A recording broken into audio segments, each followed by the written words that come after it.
With artificial intelligence, AI, promising to make huge numbers of people redundant across a swathe of industries, there's been much discussion of the world without work. Some see in that a utopia, in which automation provides us all with limitless free time, others, a nightmarish end to human dignity. But if the machines do take our jobs, we may have a new problem. How should we treat mechanical workers that might be just as conscious as we are?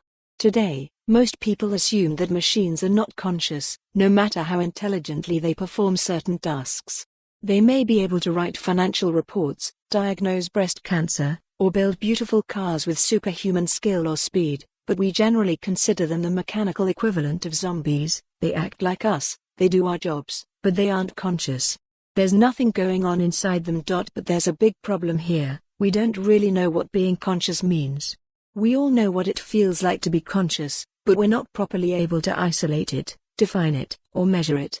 I don't even know that you are conscious in the way I am. I simply assume you are, because you're pretty much like me in every other way. So how do we really know that our machines aren't conscious? And even if they aren't right now, we don't know when consciousness arose, and thus have no idea when our machines might become conscious. Our ancestors didn't use words like consciousness. So how do we know they were conscious? How do we know that Shakespeare was as conscious as we are? It seems sensible to assume he was, given the way he wrote, but how much further back can we go? Julian Jaynes from Princeton University has argued for many years that our ancestors learned to be conscious when they began to talk, especially when they started to talk to themselves. They were so surprised by this that they assumed the voices in their heads, their own unspoken thoughts in their own language, must be God talking to them. This, says Jaynes, marks the origin of human consciousness. Whatever we feel about that, we now have very intelligent computers that can talk, and sometimes talk just like us, as Apple's Siri or Amazon's Alexa seem to.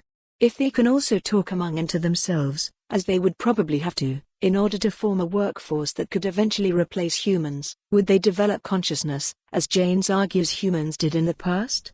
And if they did develop it, could we with a clear conscience continue to exploit them?